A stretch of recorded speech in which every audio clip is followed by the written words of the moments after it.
10 మంది శుద్ధులు కాలేదా? మిగిలిన 9 మంది ఎక్కడా? తిరిగి వచ్చి దేవుని స్తుతించువాడు ఈ అన్యుడేనా? మీ సంగతి ఏమిటి? కృతజ్ఞత కలిగి ఈ సమరయుని వలె ఉంటారా? లేక ఆ 9 మంది కుష్ఠరోగుల వలె చేసిన మేలుని మరచి జీవిస్తారా? ఆలోచించండి.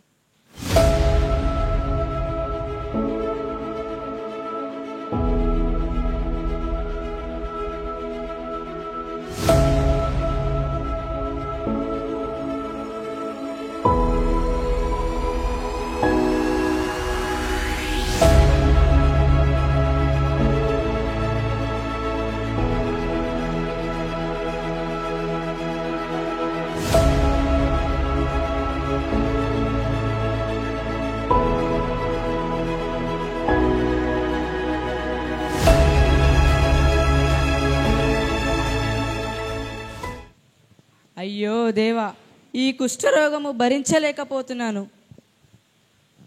ఈ అవమానము, ఈ రోగం నుంచి ఎప్పుడు బయటపడతామో? ఈ రోగం వలన నా తల్లిదండ్రులకు, కుటుంబ సభ్యులకు చాలా దూరం అయిపోయాం. చాలా బాధగా ఉంది. మన పాపాలే దీనికి కారణం. మనలను ఎవరు రక్షించగలరు?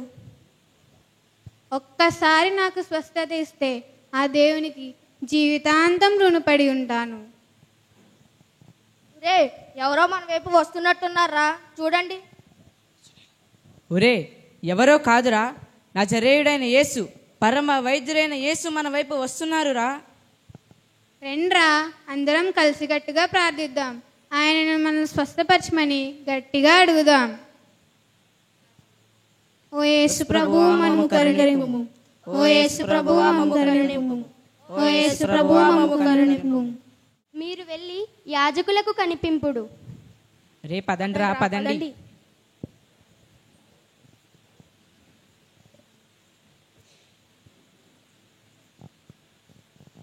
ఆగండి మిత్రులారా, చూడండి, మనకు స్వస్థత వచ్చేసింది. కావాలంటే మీరు మెట్లు విప్పుకొని చూడండి. నేను మాత్రం ముందుగా వెళ్ళి ప్రభు నాకు కృతజ్ఞత తెలుపుకుంటాను. అవును, మనకి స్వస్థత కలిగింది.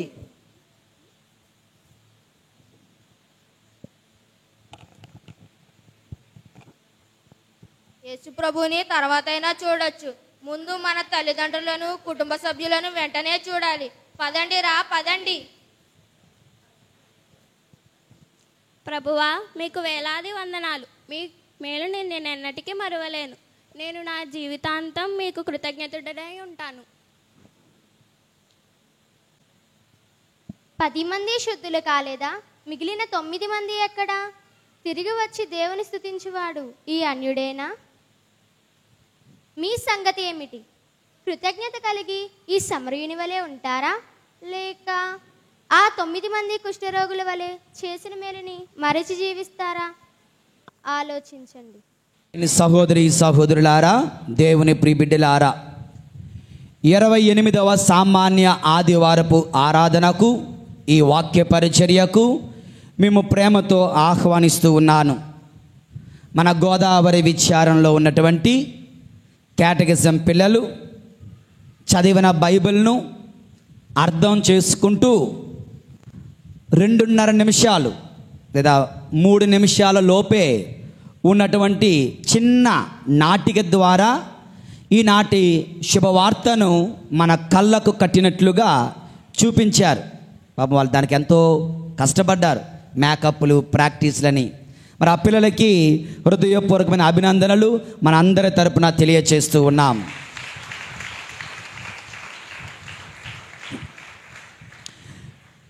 అక్కడ యేసు ప్రభు అడిగిన ఒక మాట, ఏంటా మాట? 10 మంది శుద్ధులు కాలేదా? మిగిలిన 9 మంది ఎక్కడా? అందరూ చెప్పండి. 9 మంది ఎక్కడా? ఇంకొకసారి నా కోసం. 10 మంది మిగతా 9 మంది. ఇంకొకసారి యేసు ప్రభు కోసం కొంచెం గట్టిగా.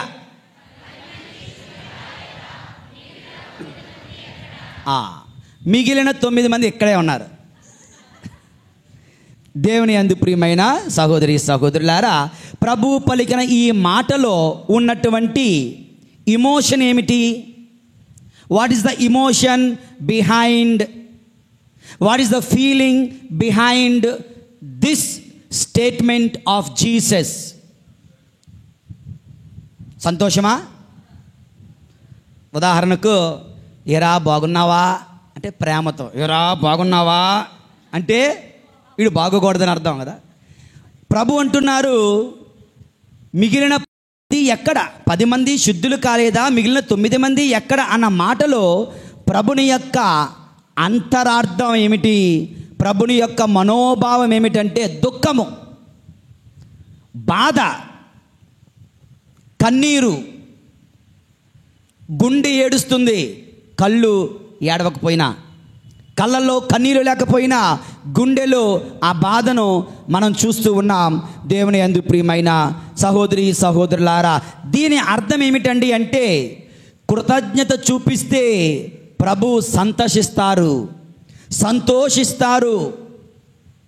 కృతజ్ఞత చూపించకపోతే, కృతజ్ఞతాహీనులమైతే, కృతజ్ఞత లేకుండా జీవించే వ్యక్తివి నువ్వైతే అది ప్రభుని యొక్క తిరు హృదయాన్ని బాధిస్తుంది, గాయపరుస్తుంది.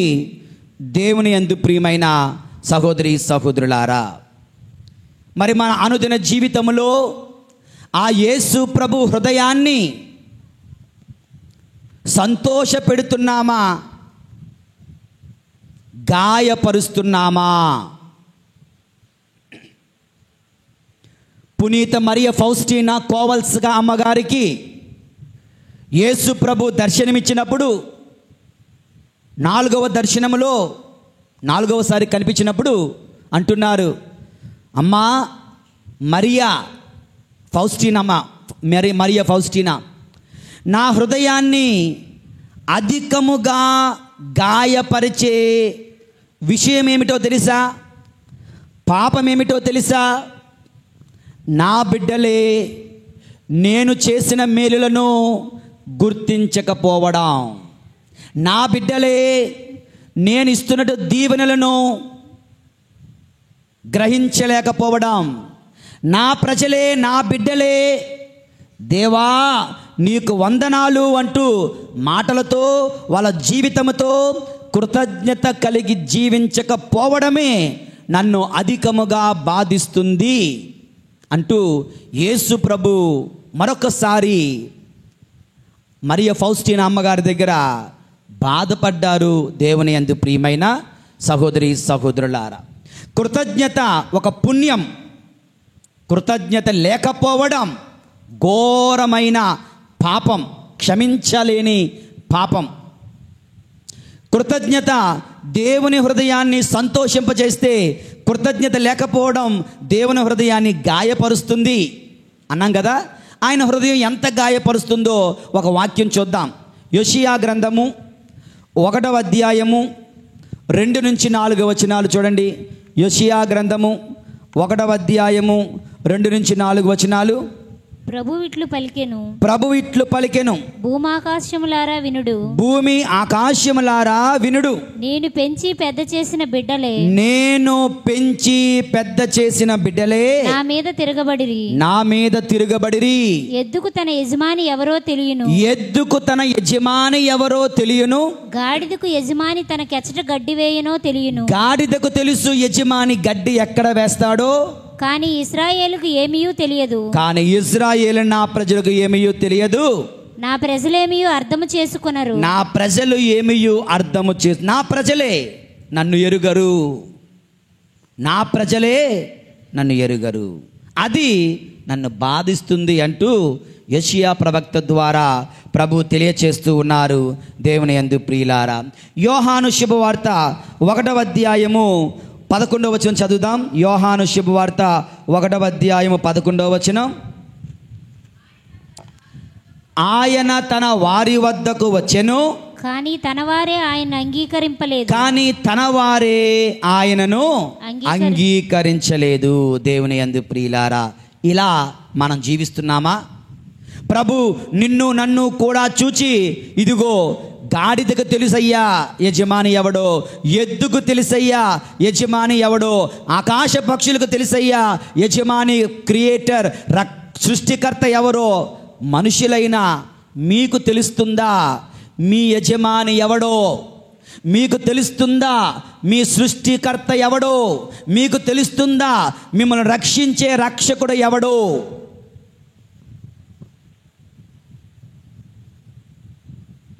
దేవుని యందు ప్రియమైన సహోదరి సహోదరులారా, ఈ రోజున ఈ వాక్యాన్ని మరింత లోతుగా ధ్యానిస్తూ ఒక చిన్న ప్రశ్న అడుగుతాను.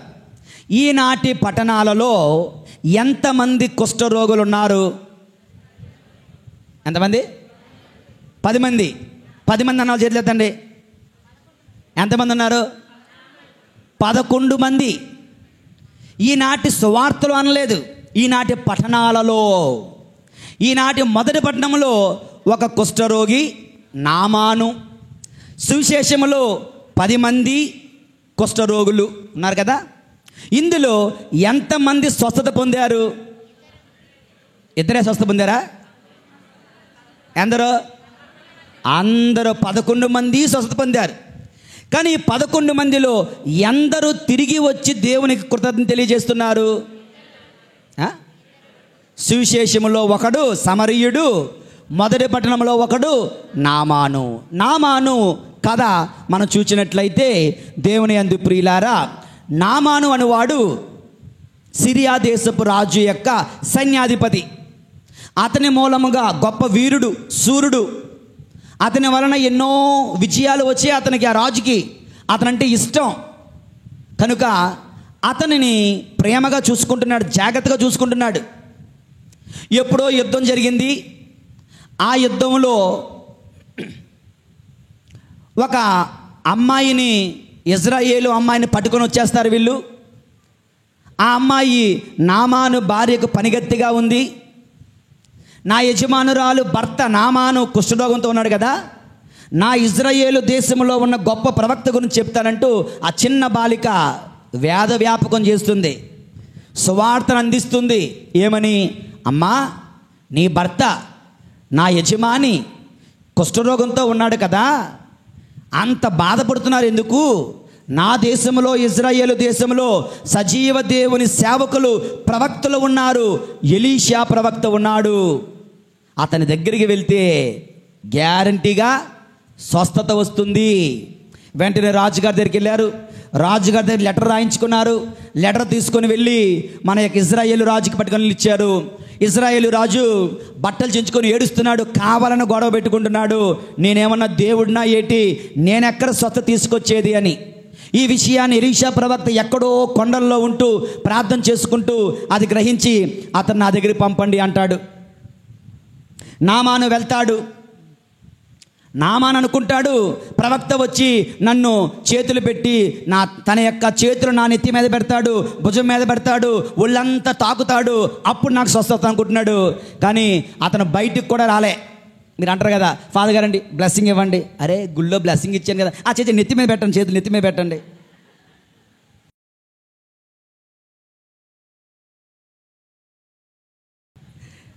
Jokes apart, okay. నన్ను తాకుతాడు అనుకున్నాడు, కానీ ఆయన తాకలేదు. నువ్వు వెళ్ళి యోర్దాను నదిలో 7 సార్లు స్నానం చేసిరా అన్నారు. 7 సార్లు స్నానం చేసిరా. అతను కోపం వచ్చేస్తుంది, ఈగో హట్ అయిపోయింది. కనీసం నన్ను చూడలేదు. ఉదాహరణకు ఫాదర్ గారండి ఫోన్లో ప్రార్థన చేయండి అంటే, ఫోన్లో వద్దులే అమ్మ, రికార్డ్ చేస్తారు, మళ్ళీ ఎక్కడెక్కడికో వాట్సాప్లో వెళ్ళిపోద్ది, ఫోన్లో ప్రార్థన చేయను, నేను నా వ్యక్తిగత ప్రార్థనలో చేస్తాను అంటే, నేను అడిగింది చేయలేదు, నా ఈగో హట్ అయిపోయింది. ఇదేం ఫాదరు? ఈగో, మన ఈగో. ఎవరో పాస్టర్ గారు ఫోన్లో ప్రార్థన చేశారు కనుక అందరూ అలా చేయాలి. ప్రార్థన కంటే ఒక విలువ ఉంది కదా, ఎక్కడ పడితే అక్కడ బజారును లాగకూడదు. ముఖ్యంగా ఈ సోషల్ మీడియా విజృంభిస్తున్నటువంటి రోజుల్లో నాకు ఎన్నో వచ్చాయి. ఎవరో కానీ పాస్టర్ గారికి ఇలాగే ఫోన్ చేస్తే, పాస్టర్ గారండి నాకు కోడి గుడ్డు పెట్టిందండి, ప్రార్థన చేయండి బాబు అంటున్నాడు. ఆ గుడ్డు ముందు తెచ్చి ఇక్కడ ఇవ్వి, అప్పుడు ప్రార్థన చేస్తాను అన్నాడు అతను. అది రికార్డ్ చేసి అందరూ పంపించాడు. అవసరమా మనకి? దేవుని యందు ప్రియమైన సహోదరి సహోదరులారా, అతని ఈగో హట్ అయిపోయింది నామానికి. నేను వెళ్ళను, ఇంతకన్నా మంచినీరు మా దేశంలో ఉంది అంటే సేవకులు అంటారు, ఏంటయ్యా అతనేమో నిన్ను తల కిందకి కాళ్ళు పైకి ఏం చేయమన్నాడా? కష్టమైన పని చేయమంటే చేస్తావుగా, చిన్న పని చేయమంటే చేయడానికి ఇబ్బంది పడుతున్నావు, వెళ్ళి చేయి అంటే విధేయిస్తాడు. విధేయతతో ఆయన వెళ్ళి 7 సార్లు స్నానం చేసేసరికి మునిగేసరికి ఒళ్ళంతా చిన్నపిల్లల శరీరం వల్లే తల మెరిసిపోతుంది. వెంటనే కృతజ్ఞత నిండిన హృదయంతో నామాను వచ్చి, అయ్యా నీ దేవుడే నిజమైన దేవుడు, ఇదిగో నా కానుకలు స్వీకరించు, నీ కానుకలు నాకొద్దు, నీ కానుకలు వద్దు, కృతజ్ఞుడివై జీవించిపో అంటారు. అయితే ఒక మనవి, ఏంటా మనవి? ఈ దేశము నుండి నా కంచర గాడిదలు మోయగలిగినటువంటి బస్తాల మట్టిని తీసుకుని వెళ్తాను. ఎందుకు? నా కృతజ్ఞత మాటల్లో ఉండకూడదు, ఒక్కరోజు ఉండకూడదు, జీవితాంతం ఉండాలి. కనుక ఆ మట్టిని నా ఇంటిలో నా యొక్క పూజ గదిలో పెట్టుకుంటా. ఆ మట్టి మీద ఆ యెహోవా దేవుడు ఉన్నాడని నమ్ముతూ కృతజ్ఞతతో నా జీవితాంతం ప్రార్థన చేసుకుంటాను అంటూ నామాను అను ఆ కుష్ఠరోగి స్వస్థత పొందిన తర్వాత ఎంత గొప్ప కృతజ్ఞతాభావాన్ని వ్యక్తపరుస్తున్నాడో దేవుని యందు ప్రియులారా.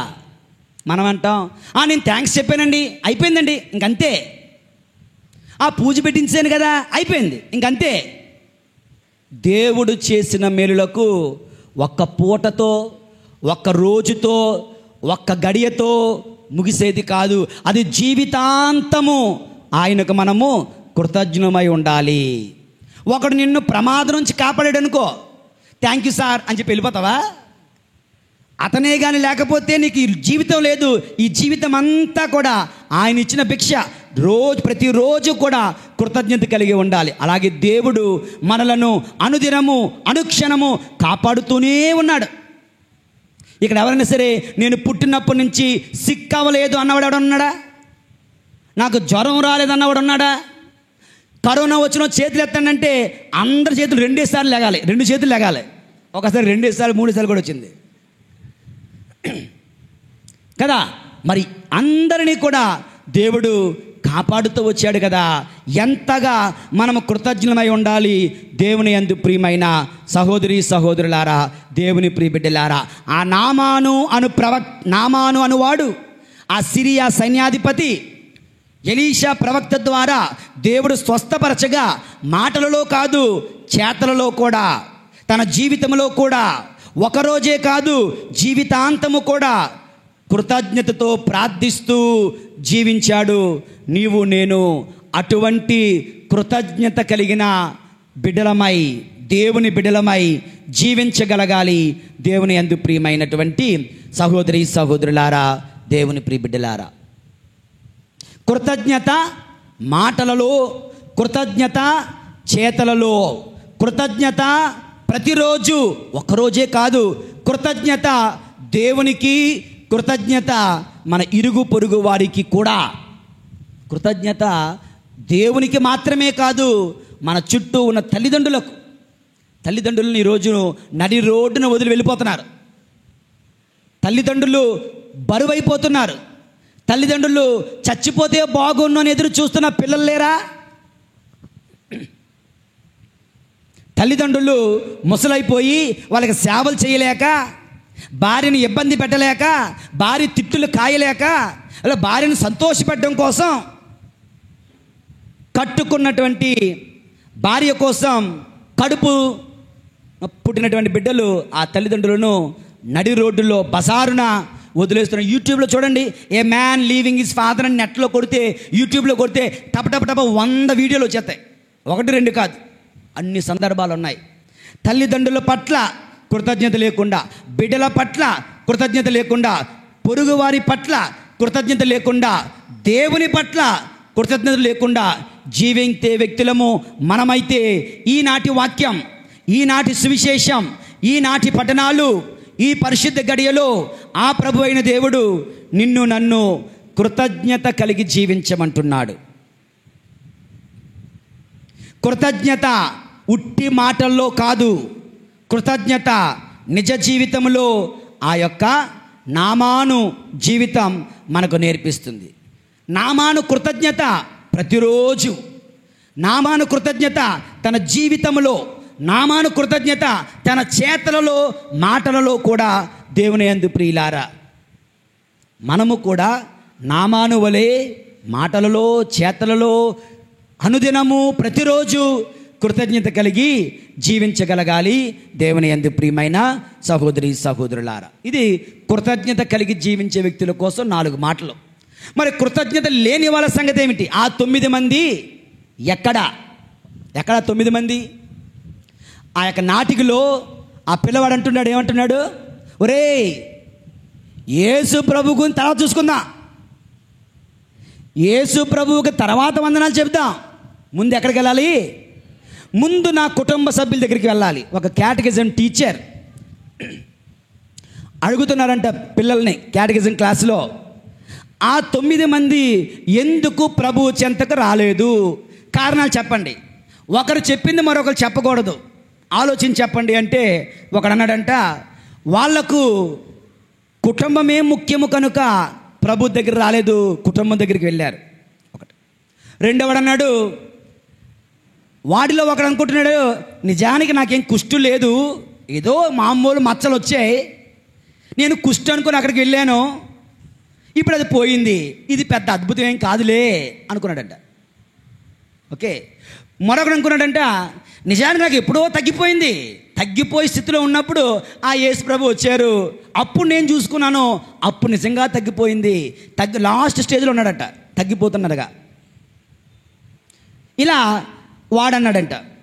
మరొకడు, చాలా మిస్ అయ్యాను నా జీవితంలో, సినిమాలు, షికారులు, ఫ్రెండ్షిప్లు, అర్జెంటుగా ఆ కోరికలన్నీ తీర్చుకోవాలా కనుక ఈ తర్వాత చూద్దాం, దేవుడి సంగతి తర్వాత, దేవుడి సంగతి దేవుడు ఎరుగు, ముందు నా ఆశలు తీర్చుకోవాలని పరిగెట్టాడంట. దేవుని యందు ప్రియులారా, మన జీవితంలో కూడా ఎందుకో తెలియదు మన అందరిలో, మానవులందరిలో కృతజ్ఞత చెప్పడానికి ఒక అడుగు వెనకడుగు వేస్తాం. కృతజ్ఞత చెప్పడంలో మనకది ఎందుకో ఇష్టం ఉండదు. ఎగ్జాంపుల్ చెప్పనా? చిన్నపిల్లలకి చాక్లెట్ ఇచ్చావనుకో, రే థ్యాంక్ యూ చెప్పరా, థ్యాంక్ యూ చెప్పరా, ఫాదర్ గారికి థ్యాంక్ యూ చెప్పరా. నేను చెప్పను. ఈ రోజుల్లో ఈ తరం పిల్లల నుంచి థ్యాంక్ యూ అన్నమాట, సారీ అన్నమాట వస్తే గ్రేటే. వాళ్ళకి ఆస్కార్ అవార్డు, నోబెల్ ప్రైజ్ ఇచ్చేయచ్చు వాళ్ళకి. గమనించండి, మీ ఇంటి దగ్గరికి వెళ్ళి, ఒరే బాబు థ్యాంక్ యూ చెప్పరా, నోరు గట్టి బిగించేస్తారు. థ్యాంక్ యూ అన్నమాట రాదు, సారీ అన్నమాట రాదు. ఎందుకంటే రెండిట్లో గొప్ప ఆశీర్వాదాలు ఉన్నాయి. సాతాను రానివ్వడు. మనందరి యొక్క బలహీనత ఏంటంటే కృతజ్ఞత చెప్పలేకపోవడం.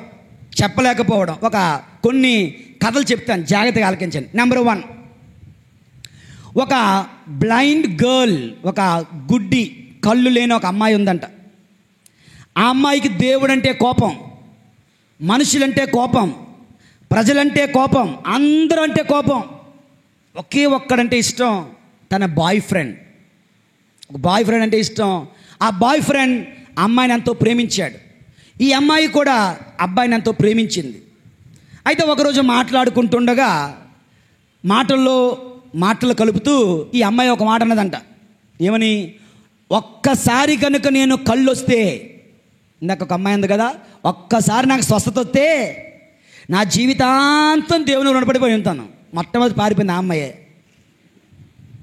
నాటికిలో, బయట కాదు. ఓకే. దేవుని యందు ప్రియులారా, ఒక్కసారి కనుక నాకు ఆరోగ్యం, నాకు చూపు వస్తే నేను నా జీవితాంతం నిన్ను పెళ్లి చేసుకుంటాను, నీతో ఉంటాను అన్నదట. ఈ అబ్బాయి ఎంతో ఆనందపడిపోయాడు. ఈమెకి ఎలాగైనా కళ్ళు రావాలి అని ప్రయత్నాలు చేయడం మొదలుపెట్టాడు.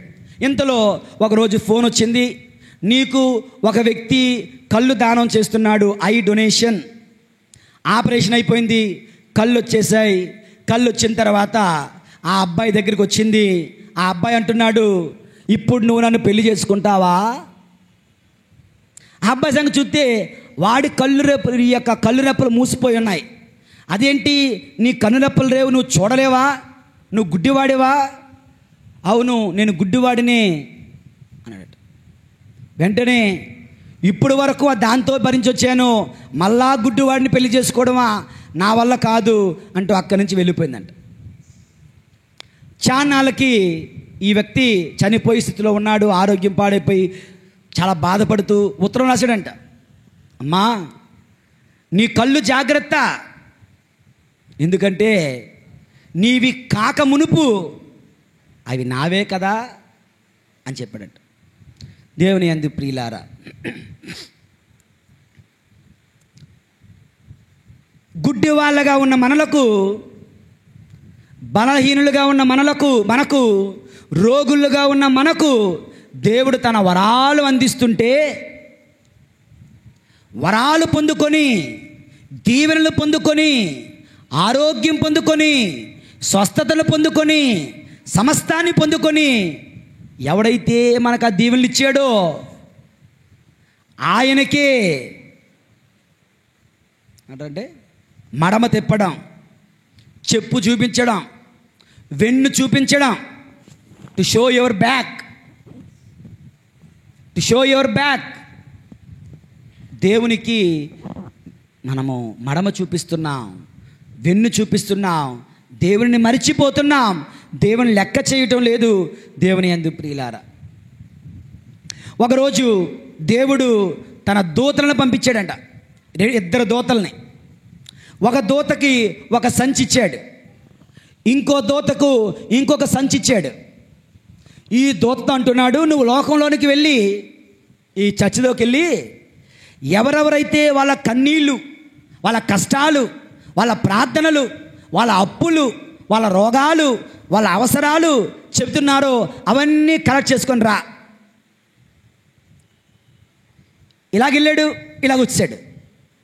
అందుకని అంత ఫుల్గా ఉన్నాయి, అంతవే కదా. ఇంకొక దేవదూతను పంపించాడు, నీవు ఎవరెవరైతే కృతజ్ఞతలు చెబుతున్నారో, దేవా నీకు వందనాలు చెప్తున్నారో, వాళ్ళది కృతజ్ఞతలు ఇందులో నింపుకొని రా అన్నారట. ఆ దేవదూత ఎప్పటికీ పైకి వెళ్ళడం లేదు, ఇక్కడే తిరుగుతున్నాడు. ఇంకా ఎందుకని? కృతజ్ఞత చెప్పే మనుషులు కరువయ్యారు. దేవుని యందు ప్రియమైనటువంటి సహోదరి సహోదరులారా, దేవుని ప్రియ బిడ్డలారా, ఇంత ఘోరంగా మనం జీవిస్తున్నాం.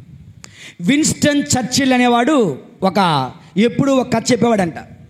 ఒక పిల్లవాడు ఆ యొక్క బ్రిడ్జి మీద నుంచి సముద్రంలో పడిపోయాడు. సముద్రాన్ని చూడడానికి ఒక బ్రిడ్జి కట్టారు, బ్రిడ్జి వరకును. అందరూ అందరికి వెళ్ళి ఫోటోలు తీసుకొని వస్తూ ఉంటారు. ఒక కుర్రవాడు అందులో ఫోటోలు ఫోటోలు తీసుకోవడానికి చూస్తూ నదిలో చూస్తూ జారిపోయి పడిపోయాడు, సముద్రంలో పడిపోయాడు. చచ్చిపోవలసిన వ్యక్తి. అక్కడున్నటువంటి ఒక కుర్రవాడు సైనికుడు ఎలాగన్నా కాపాడాలంటే తన ప్రాణాలకు తెగించి అందులో దూకి ఆ బిడ్డను తీసి కాపాడి ఇంటికి తీసుకొచ్చాడు. 2-3 రోజుల తర్వాత వాళ్ళ అమ్మ వెతుక్కుంటూ వస్తుంది, నా బిడ్డను కాపాడింది ఎవరు, నా బిడ్డను కాపాడింది ఎవరు అని. అందరూ అనుకున్నారు థ్యాంక్స్ చెప్పడానికి వచ్చిందేమోనని. సో ఆయనే అంటే ఆయన దగ్గర, ఏమయ్యా నువ్వేనా దూకి నా కుమారుని కాపాడావు? అవును నేనేనమ్మా. మరి నువ్వు దూకి కాపాడినప్పుడు నా కొడుకు నెత్తి మీద టోపీ ఉండాలి కదా, ఏదా టోపీ? ఆ టోపీ ఏదని అడిగిందంట. మనవాడు అవాక్ అయిపోయాడంట. మన యొక్క జీవితాలు దేవుని యందు ప్రియులారా, కృతజ్ఞత లేకపోగా, ఇంకా ఇచ్చింది చాలదంటూ ఇంకా దేవుణ్ణి ప్రశ్నించే వ్యక్తులుగా మనం మారుతున్నామేమో ఒక్కసారి ఆత్మ పరిశీలన చేసుకుందాం. నీవు నేను ఇటువంటి జీవితం జీవిస్తున్నామేమో దేవుని యందు ప్రియమైన సహోదరి సహోదరులారా. మరి కృతజ్ఞత గురించి ప్రభు చెప్తున్నటువంటి సువిశేషింపుతున్న వాక్యాలు ఒక 4 చూద్దాం. యోహాను శుభవార్త 11వ అధ్యాయము 41వ వచనం చదవండి ఎవరైనా. అంతటా వారు రాతిని తొలగింపగా యేసు కన్నులెత్తి ఓ తండ్రి నీవు నా ప్రార్థనను ఆలకించినందుకు ఆలకించినందులకు కృతజ్ఞుడను. నేను నీకు కృతజ్ఞుడను. దేవుని యందు ప్రియులారా, యేసు ప్రభు ఒక గొప్ప అద్భుతాన్ని చేయబోతున్నాడు. ఏంటి అద్భుతం? చనిపోయిన లాజరు, కుళ్ళిపోయిన లాజరు 4 రోజులు అయిపోయిన తర్వాత లాజరుని ప్రభు జీవముతో బయట తీసుకొస్తున్న సమయంలో ప్రభువు చేసిన ప్రార్థన విన్నప ప్రార్థన కాదు, విజ్ఞాపన ప్రార్థన కాదు, కృతజ్ఞత ప్రార్థన, స్తుతి ప్రార్థన. ఓ తండ్రి, నేను నీకు కృతజ్ఞుడను. ఎందుకని? నా ప్రార్థన ఎప్పుడు ఆలకిస్తున్నావు. దేవుని యందు ప్రియులారా, యేసు ప్రభు ఈ యొక్క దివ్య పూజా బలి యూకరిస్ట్ అంటే ఏంటో తెలుసా? What is the meaning of Eucharist? Eucharist is thanks giving. Eucharist అంటే కృతజ్ఞత. దివ్య పూజా బలిలో మీరు దేవునికి కృతజ్ఞతలు సమర్పింపుడు అంటే ఆయనకు కృతజ్ఞతలు సమర్పించుట యుక్తము, న్యాయము, ధర్మము, రక్షణదాయకం అంటాం కదా. దివ్య పూజా బలి అంటే కృతజ్ఞత. దివ్య పూజా బలికి రండి అంటే కృతజ్ఞత కలిగి ఉండండి అని అర్థం. ప్రభు తాను చనిపోతున్న సమయంలో కడరా విందులో రొట్టెను అందుకొని మిన్నువైపు కన్నులెత్తి కృతజ్ఞతావందనాలు చెప్పి స్తుతించి దేవునికి సమర్పించుచు ఇట్లా, ఇది మీరు స్వీకరించండి. అవునా? అప్పం ఎత్తినప్పుడు, ద్రాక్షరసం ఎత్తినప్పుడు కృతజ్ఞతలు సమర్పించాడు. ఎందుకని? The lord is going to bring the greatest good out of the greatest evil on earth. గొప్ప మేలును ప్రభువు గొప్ప కీడు నుంచి తీసుకురాబోతున్నారు కనుక దేవుడు అతనికి వందనాలు అర్పిస్తున్నారు. గొప్ప మేలు యేసు ప్రభు ఉత్థానం, గొప్ప కీడు యేసు ప్రభు శిలువ మరణం. ఈ గొప్ప కీడును కూడా గొప్ప మేలుగా మారుస్తున్నాడు ఆ పరలోక తండ్రి. కనుక ఆయనకు కృతజ్ఞతలు ప్రభు అయిన యేసు పలుకుతూ ఉన్నారు. దేవుని యందు ప్రియులారా, కృతజ్ఞత కలిగి జీవిస్తే కీడులు సైతం మేలుగా మారుతాయి. కృతజ్ఞత కలిగి జీవిస్తే జీవం, లాజరు జీవం పొందుకున్నాడు, జీవం పొందుకుంటాం. కృతజ్ఞత పరలోక ద్వారాలు తెరుస్తుంది. అబ్రహాముపై వరాల జల్లు కురిసినట్లుగా, దావీదుపై వరానుగ్రహాలు కుమ్మరింపబడినట్లుగా, మరియ తల్లిపై దేవ వరాలు కుమ్మరింపబడినట్లుగా, దేవుని యందు ప్రియమైన సహోదరి సహోదరులారా, మనము కూడా కృతజ్ఞత కలిగి జీవించాలి అంటూ ప్రభు మనలను కోరుతూ ఉన్నారు.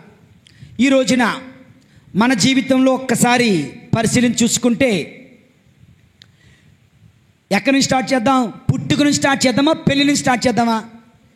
రెండు ఒకటే, సైకిల్. ఎక్కడ స్టార్ట్ చేద్దామని అక్కడికి వస్తాం. ఎక్కడి నుంచి స్టార్ట్ చేద్దాం? పుట్టుక నుంచి స్టార్ట్ చేద్దామా, పెళ్లి నుంచి స్టార్ట్ చేద్దామా? పుట్టుక నుంచే. ఓకే, పుట్టినరోజు పండగ గ్రాండ్గా సెలబ్రేట్ చేస్తారు. ఆ రోజు ఫాదర్ గారు దీవించాల్సిందే. దీవించేసాం, మళ్ళీ మాయం. మనడు కనిపించడు, ఆ గుంటడు కనిపించడు. ఎందుకంటే తల్లిదండ్రులు కూడా కనిపించడు కనుక. దేవుని యందు ప్రియులారా, మళ్ళీ ఎప్పుడు వస్తాడు? ఎప్పుడో జ్ఞానస్నానం ఇచ్చినప్పుడు కావాలంటే వస్తాడు. ఒక్కోసారి జ్ఞానస్నానము, దివ్య సప్సాదము, భద్రమైన అభ్యంగము, పాప సంగీతము 4 ఒకసారే 15 సంవత్సరాలు దాటితే అప్పుడు వస్తాడు. సరే, అప్పుడు వచ్చాడురా బాబు అని చెప్పి ఆశీర్వాదం ఇస్తే మళ్ళీ కనిపిస్తాడా? మళ్ళా పెళ్ళికే. మన విచారంలో కొంతమంది యూత్ పిల్లలు ఉన్నారు. గుడ్ ఫ్రైడే వస్తాడంతే. గుడ్ ఫ్రైడేకే ఇది వేషాలు వేస్తారు కదా, ఆ వేషాలకు వస్తారు.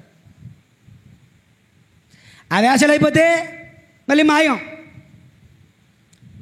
అరే, ఆదివారం పూజకి రండి అంటే వాళ్ళకి టైం లేదు. అంటే ఏంటి?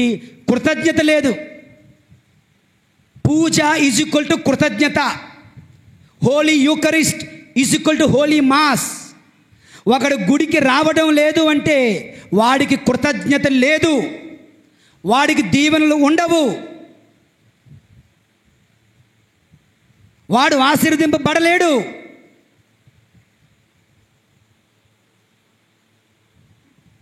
దేవుని యందు ప్రియులారా, పుట్టాడు, ఫస్ట్ బర్త్డే అయిపోయింది, బ్లెస్సింగు, బ్యాప్టిజం బ్లెస్సింగ్ అయిపోయింది, ఇంకెక్కడ దివ్య సప్తాహం ఇచ్చారు, లేదంటే లేదు, చాలామంది లేకుండా తిరిగేస్తున్నారు, అయిపోయింది. నెక్స్ట్ పెళ్లి చూపులు వస్తారు, పెళ్ళికి ఇలా ఇప్పుడన్నా వచ్చాడు సంతోషం, పెళ్ళికి ఇచ్చామా, పెళ్ళి అయిపోయిన తర్వాత మళ్ళీ మాయం, మటు మాయం అంతే. ఇప్పుడు ఈ మధ్యన పెళ్ళైన వాళ్ళు అనుకుంటారు ఫాదర్ గారు నా గురించే అని. కాదయ్యా, నాది రిజిస్టర్ ఉంది, 50 పెళ్ళిళ్ళు చేశా, 50 మంది కనిపించడం లేదు, పేపర్లో వేద్దామని చూస్తున్నాను నేను. నీ ఒక్కడి గురించి మాట్లాడటం లేదు, సారీ. ఇప్పుడు నువ్వు ఒక్కడవే బ్రష్ చేస్తావా? అందరూ బ్రష్ చేస్తారు కదా. నువ్వు ఒక్కడవే తింటావా? అందరూ తింటారు కదా. నువ్వు ఒక్కడవే దొంగవు కాదు, అందరూ దొంగలే. నువ్వు ఒక్కడవే మానేయుడు, అందరూ మానేస్తున్నారు. నువ్వు ఒక్కడవే దేవుడికి ద్రోహం చేయడం, అందరూ దేవుడికి ద్రోహం చేస్తున్నారు. అది నా బాధ, నేను చెప్తుంది అది.